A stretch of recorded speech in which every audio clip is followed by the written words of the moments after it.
La journée internationale du 8 juin est celle consacrée aux océans et la journée internationale de la pêche illégale non réglementée est commémorée le 5 juin. Deux journées qui retiennent notre attention aujourd'hui puisqu'elles sont interliées. La FAO vient d'ailleurs de lancer son rapport biannuel sur la situation mondiale des pêches et de l'aquaculture. Selon ce nouveau rapport de l'Organisation des Nations Unies pour l'alimentation et l'agriculture, le développement d'une aquaculture durable et la gestion efficace des pêches sont deux éléments fondamentaux à mettre en œuvre si l'on veut que cette tendance se poursuive. Pour en parler avec moi sur ce plateau de compléments d'information, je reçois M. Lionel Kinadjian.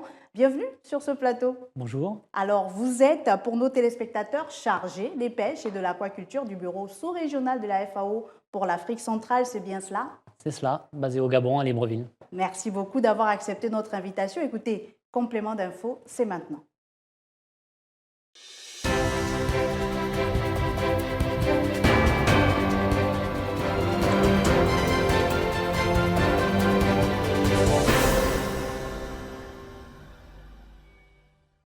Avec moi sur ce plateau pour parler de la pêche au niveau de la sous-région Afrique centrale et de l'aquaculture, Lionel Kinadjian, chargé des pêches et de l'aquaculture au bureau sous-régional de la FAO pour l'Afrique centrale basé au Gabon. Bienvenue de nouveau sur ce plateau. Alors, d'entrée de jeu, quelles sont les grandes tendances et les enjeux qui ressortent de ce rapport que la FAO vient de publier le 7 juin dernier? Alors peut-être tout d'abord rappeler qu'effectivement c'est le rapport de référence que publie la FAO tous les 2 ans sur la situation mondiale des pêches et de l'aquaculture. C'est un rapport qui est très lu, très important pour les décideurs politiques, pour les organisations de la société civile et plus globalement pour l'ensemble des acteurs qui dépendent pour leurs moyens d'existence des activités de pêche et d'aquaculture. Et ce rapport, il fournit un certain nombre d'informations sur les tendances statistiques du secteur, des projections, un certain nombre d'analyses techniques également, et également des orientations pour les politiques publiques, les stratégies et d'une manière globale l'avenir du secteur. Le secteur, les océans et les ressources halieutiques font partie des objectifs de développement durable, un des 17 objectifs du développement durable et l'ODD 14 sur la gestion des océans, des mers et des ressources halieutiques de manière durable. Et donc, ce rapport aussi est un élément de référence pour documenter les cibles et les indicateurs. Alors, globalement, les grandes tendances, on est sur un secteur qui poursuit sa tendance croissante, à la fois aussi bien en termes de production, de consommation et d'emploi. Pour donner des ordres de grandeur, on est sur un niveau de production mondiale des poissons, mollusques, crustacés, de l'ordre de 180 à 179 millions de tonnes, dont 88% sont destinés à la consommation humaine. Il faut rappeler qu'une partie de la production halieutique alimente également l'industrie de minoterie et la production d'huile de poisson. Et dans cette production globale, la pêche de capture représente environ 96 millions de tonnes. Quand même. Voilà, réparties entre une production de pêche maritime de l'ordre de 88 millions de tonnes et de pêche continentale de 12 millions de tonnes, mais qui est en progression par rapport à la pêche maritime de capture. L'aquaculture, elle, représente à peu près 82 millions de tonnes, avec une production d'aquaculture continentale plus importante, aux alentours de 51 millions de tonnes, et une production de mariculture, de production d'aquaculture maritime, de 31 millions de tonnes. Est-ce qu'au niveau de la sous-région Afrique centrale, vous allez poursuivre? Le secteur se porte aussi bien? Parce que ce rapport est assez global. Oui, alors bien sûr, le rapport il donne aussi des tendances par région et par principaux pays producteurs. Alors si on prend le cas de l'aquaculture, par exemple, la grosse part du lion, c'est l'Asie, qui représente plus de 89% de la production aquacole mondiale. Ah oui. L'Afrique se situe à un niveau aux alentours de 2,7%. Et malheureusement, paradoxalement, l'Afrique centrale, qui dispose de tous les atouts physiques, environnement pour produire du poisson en aquaculture, avec des réserves d'eau importantes, un climat favorable, on est sur moins de 0,6% de la production mondiale. Donc ça veut dire qu'il y a un vaste chantier de développement de l'aquaculture en Afrique, et en particulier en Afrique centrale, qui offre des perspectives intéressantes pour ce sous-secteur. Alors, Monsieur Lionel Kinadjian, l'un des problèmes qui se pose au niveau du secteur de la pêche est celui de la pêche illégale, non déclarée et non réglementée. Comment aujourd'hui le problème est perçu au niveau de la sous-région, peut-être Afrique centrale, et comment la FAO soutient-elle les États dans la lutte contre ce fléau? Alors, d'abord, il convient de préciser que la pêche INDNR, illégale, non déclarée, non réglementée, est un fléau planétaire qui prend de plus en plus d'importance et qui est à mettre en relation avec la raréfaction globale des ressources. Comme ça a été mentionné dans le rapport de la FAO, on est sur une tendance de plafonnement des captures au niveau de la pêche maritime. Et donc cette ressource qui devient de plus en plus rare et qui est de plus en plus convoitée par sa valeur économique, exacerbe les problèmes de pêche illégale, non déclarée, non réglementée. Ce qu'il faut bien souligner, c'est que la pêche INDNR, ce n'est pas simplement la pêche pirate telle qu'on a classiquement l'habitude de l'entendre, de bateaux qui viennent dans les zones économiques exclusives des pays sans droit de pêche et qui viennent se servir et prélever des poissons sans y être autorisés. La pêche INDNR, comme son nom l'indique, c'est aussi toute la pêche qui n'est pas correctement déclarée, c'est-à-dire que au titre de la Convention des Nations Unies sur le droit de la mer, les États côtiers ont l'obligation de faire déclaration des captures qui sont pêchées dans leur zone économique exclusive. Et donc, les opérateurs économiques qui exploitent les ressources doivent eux-mêmes correctement déclarer leurs captures. Et ceux qui ne le font pas correctement rentrent dans le champ de la pêche INDNR. De la même façon... À ce niveau-là, les États peuvent encore organiser la riposte un peu plus facilement. Oui, c'est-à-dire que pour la pêche nationale qui ne déclarerait pas correctement ou qui ne respecterait pas correctement la réglementation, il y a quand même des moyens d'intervention, de surveillance plus faciles, plus aisés à mettre en œuvre et d'incitation économique à travers des amendes que les bateaux pirates qui interviennent au large, souvent à long rayon d'action et qui peuvent se déplacer facilement. Les États n'ont pas toujours les moyens qu'il faut pour aller vers ce genre de bateau et contrecarrer l'action. Voilà, donc c'est un fléau qui est important. Il est difficile de l'estimer puisque par nature, la pêche INDNR, elle est difficilement appréhendable. On a des estimations globales, mais je dirais qui varient d'une fourchette du simple au double. On estime qu'à peu près, on est sur des ordres de grandeur de 10 à 23,5 millions de tonnes de poissons qui seraient pêchés illégalement. Et ça représente environ 11 à 26 milliards de dollars. Et pour l'Afrique, dans sa globalité, on est sur une estimation de l'ordre du milliard de dollars de perte de revenus pour les États africains, ce qui représente quand même, d'après ces estimations, un quart de la valeur des exportations des pays africains. Donc des enjeux de perte économique pour les États qui sont très importantes, perte de recettes publiques, perte de recettes en devises, perte potentiellement pour la sécurité alimentaire et nutritionnelle de poissons qui n'est pas débarqué et qui n'alimente pas les marchés des pays africains, et perte en devises étrangères aussi pour les pays qui exportent leur production. Donc c'est un fléau qui est très difficile à appréhender parce que souvent on voit la lutte contre la pêche INDNR à travers les moyens d'intervention en mer. Or, ces moyens d'intervention en mer, ils sont très coûteux en termes d'investissement, en termes d'opération, les bateaux patrouilleurs. Et donc, qu'est-ce que la FAO, par exemple, propose aux États pour lutter contre? Alors, la FAO, avec les États membres, a mis en place une initiative très intéressante qui s'est conclue justement le 5 juin 2016 par l'entrée en vigueur d'un accord international contraignant, qui est l'accord sur les mesures du ressort de l'État du port. Et pour expliquer comment cet accord fonctionne, le principe, il est simple, c'est que les bateaux qui opèrent et qui capturent du poisson, à un moment donné, pour que ces produits rentrent sur les marchés, ils ont obligation d'être débarqués quelque part dans un port. Et donc, si les États côtiers, les États du port ont la capacité de s'assurer que la pêche n'est pas effectuée de manière INN, les bateaux peuvent débarquer. A contrario, si il s'avère que les États côtiers ont des preuves ou des suspicions comme quoi ces bateaux ont fait de la pêche INDNR ou INN en anglais, à ce moment-là, on refuse l'entrée au port. Et on comprend très aisément que cela produit une incitation économique très efficace pour lutter contre la pêche INN, puisque le bateau ne pouvant pas débarquer est obligé d'aller chercher un autre port et donc de se déplacer avec des coûts de transport. Concrètement, au niveau des États de la sous-région, combien d'États ont déjà ratifié cet accord? Alors, au niveau de la sous-région, on a le Gabon qui a été le premier pays africain à adhérer à l'accord. Sao Tomé a adhéré récemment en 2016, après l'entrée en vigueur de l'accord. Et la Guinée équatoriale est dans un processus également de ratification. D'accord.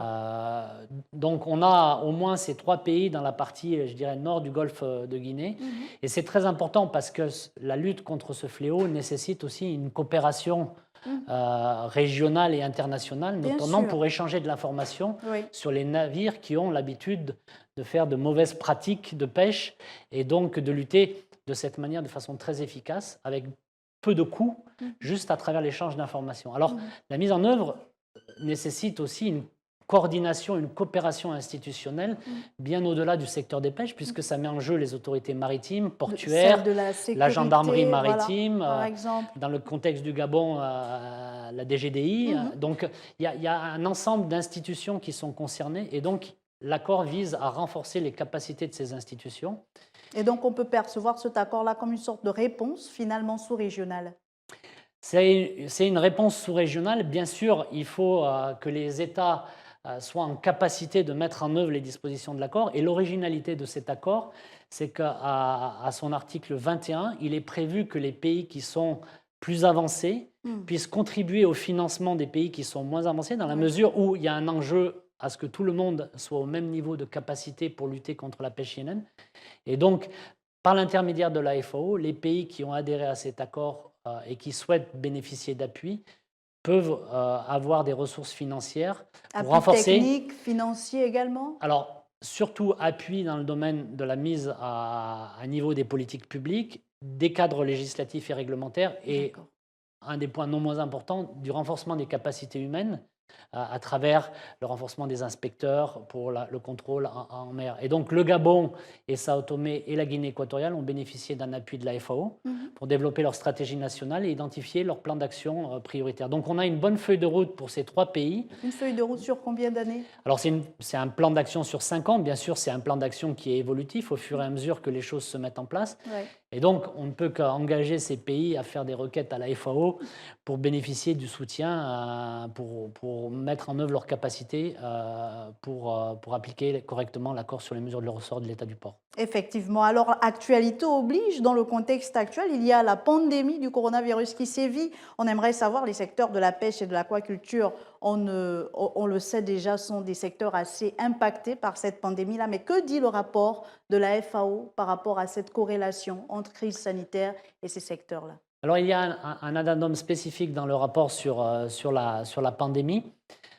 Globalement, l'impact de la pandémie du Covid-19 sur le secteur des pêches, elle peut se situer à 2 niveaux. Il y a l'impact sanitaire qui peut potentiellement impacter tout le monde, et c'est-à-dire en particulier les personnes qui travaillent dans le secteur de la pêche. Peut-être ce qu'il faut souligner, c'est que, et ça c'est important pour les auditeurs, c'est que les téléspectateurs, c'est que le poisson n'est pas un vecteur de contamination.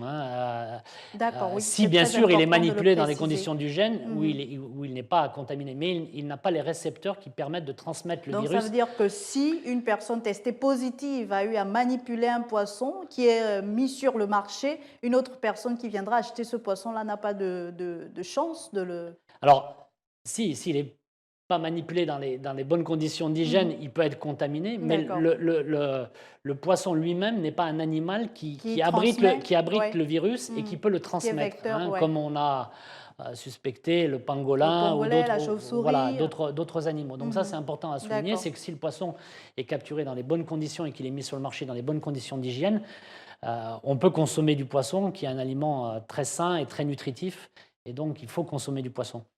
Maintenant, le deuxième niveau d'impact, bien sûr, il est plus à mettre en relation avec les mesures qu'ont prises les gouvernements pour lutter contre la pandémie. Alors, il y a les mesures restrictives au commerce qui affectent à 2 niveaux. Elles affectent en particulier les pays qui sont très fortement dépendants de l'importation de produits halieutiques pour satisfaire leurs demandes nationales. Au Gabon, par exemple, une grande partie des poissons sont importés. Le taux de la couverture de la consommation de poissons est de l'ordre de 60% au Gabon. Ça veut dire que 40% des approvisionnements proviennent des importations. Donc ça peut être un premier impact sur l'offre de poissons pour le marché national. Voilà.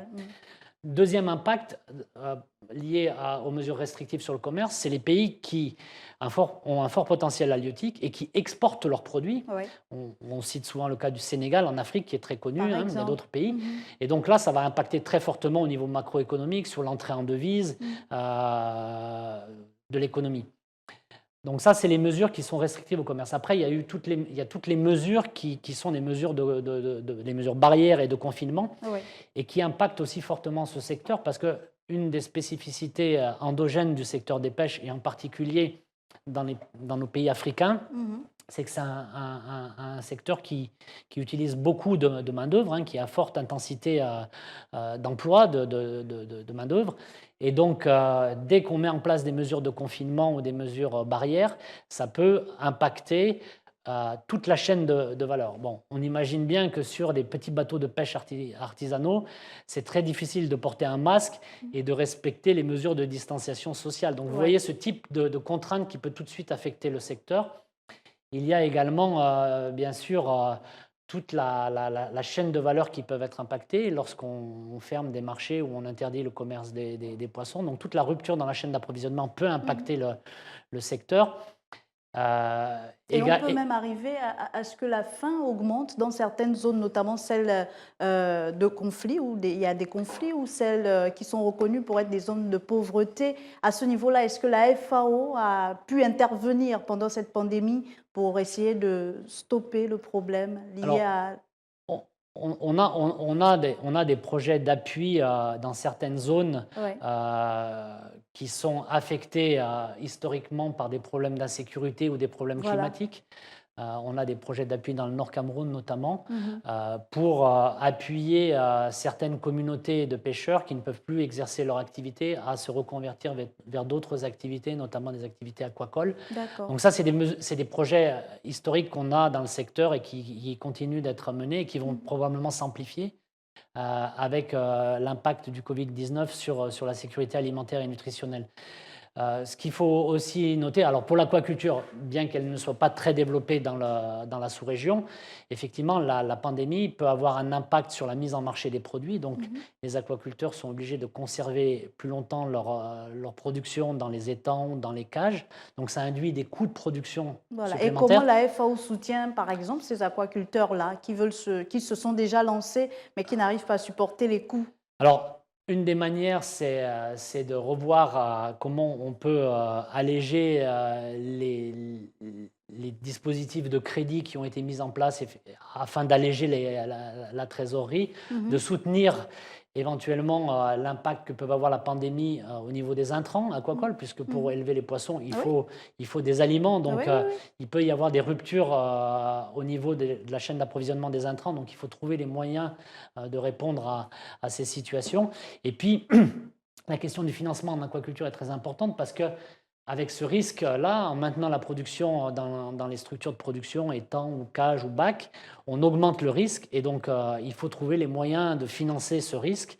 Et donc la FAO peut intervenir également à ce niveau. Est-ce que ce n'est pas finalement cette question du financement qui, jusqu'à présent, freine un développement assez important du secteur de l'aquaculture au niveau de la sous-région Afrique centrale? Alors globalement, la question du financement, elle est cruciale dans l'aquaculture et pas uniquement en Afrique centrale, dans le monde en général, puisqu'on est sur un cycle de production qu'il faut financer, donc il faut financer les investissements. Et d'un point de vue économique, il faut financer le besoin de fonds de roulement, c'est-à-dire qu'entre le moment où on met le poisson en élevage, en grossissement, et le moment où on le vend, il se passe un cycle peut-être qui peut varier, mais qui est de l'ordre de 5 à 6 mois. Quand même. Et pendant ce cycle-là, il faut financer les intrants, la nourriture du poisson, les salaires, les amortissements. À ce niveau-là, est-ce que la FAO a des projets concrets? Vous avez parlé des projets, par exemple, dans le Nord Cameroun pour accompagner certains aquaculteurs. Est-ce qu'au niveau du Gabon ou au niveau d'autres pays de la sous-région, au Congo, en RDC, vous avez également des projets concrets? Alors, on a des appuis qu'on va développer à l'échelle sous-régionale de renforcement de capacité pour le financement des projets aquacoles. Parce que souvent, l'aquaculture commerciale, la question du financement n'est pas correctement abordée et les promoteurs, même souvent, ne développent pas des plans d'affaires qui sont suffisamment étoffés pour être bancables et pour mobiliser des ressources financières. Donc, on a des outils d'analyse qu'on va chercher à promouvoir au niveau sous-régional pour aider les promoteurs aquacoles à développer des plans d'affaires qui puissent intéresser le secteur bancaire. Dans le même temps, il faut aussi associer le secteur bancaire pour une meilleure connaissance de l'aquaculture. Les banquiers sont souvent un peu paresseux et ils ont l'habitude de financer les projets qu'ils connaissent, qu'ils connaissent bien. Il y a cette notion de risque dans le financement qui est aussi à prendre en compte. Donc il faut aussi familiariser les secteurs, les institutions de financement à la spécificité du secteur aquacole, à ses opportunités, à ses potentialités économiques, de façon à ce qu'ils puissent s'investir à la fois dans le bilan des entreprises, en haut du bilan, en finançant les investissements, mais aussi en finançant la trésorerie et le fonds de roulement, parce que c'est important, on ne peut pas avoir une activité durable si on n'a pas un financement adapté. Mais ce n'est pas propre à l'aquaculture, je dirais. Beaucoup d'activités économiques souffrent de problèmes de financement, parce que les banques commerciales ne s'investissent peut-être pas suffisamment dans les activités de production. Alors, vous parlez là des partenaires au financement, mais il y a la question de durabilité, et c'est bien que vous l'ayez soulevé dans vos propos. Pour les acteurs, c'est encore difficile, parce que déjà, faire de l'aquaculture, c'est assez compliqué, mais encore une aquaculture durable, ça devient encore un peu plus compliqué. Est-ce que la FAO a également des projets allant dans ce sens-là, ou dans vos projets de sensibilisation, de renforcement des capacités, il y a la question de durabilité qui est également intégrée? Oui, alors la FAO, comme vous le savez, produit aussi des normes spécifiques à travers des directives techniques. Et effectivement, la question de la durabilité dans l'aquaculture est prise en compte. Il y a un certain nombre de documents qui permettent d'accompagner le développement d'une aquaculture durable, respectueuse de l'environnement.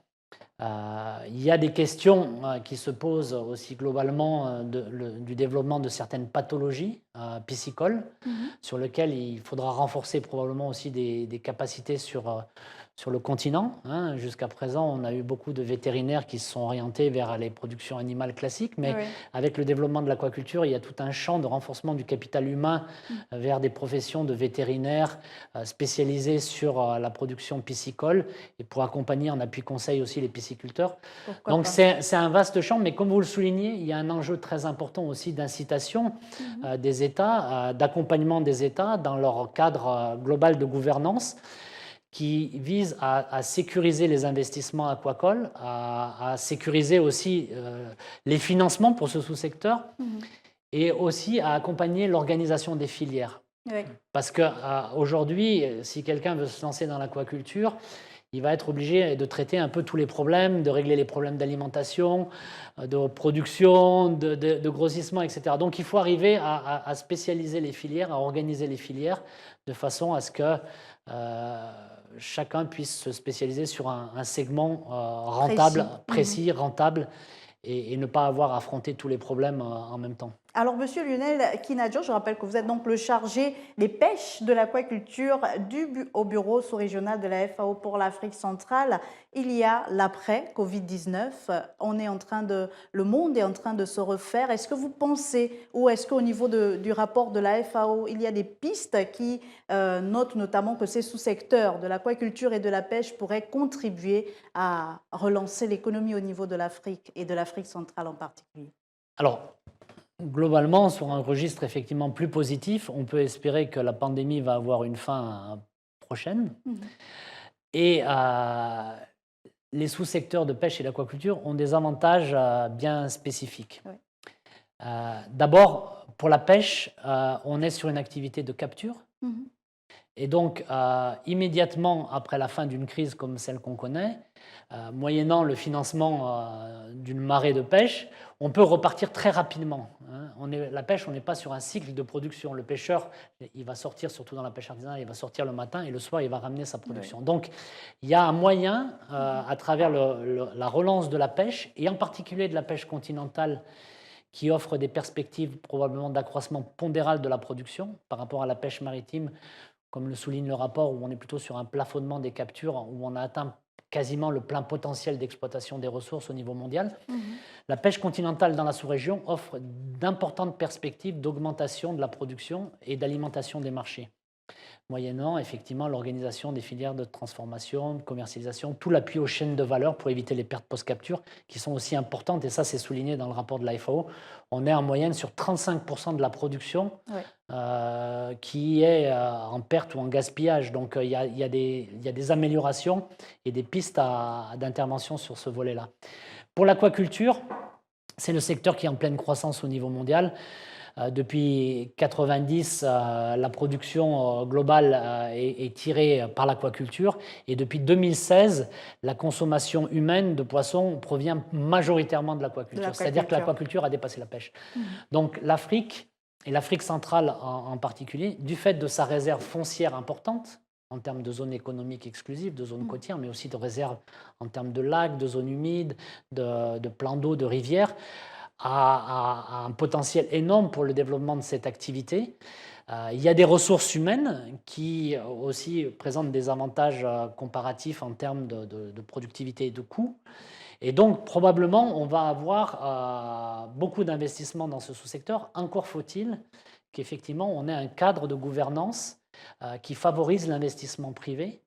Il y a certains pays africains qui ont développé de façon spectaculaire l'aquaculture. On peut citer le Nigeria, grâce à une très forte volonté politique du président nigérian à l'époque.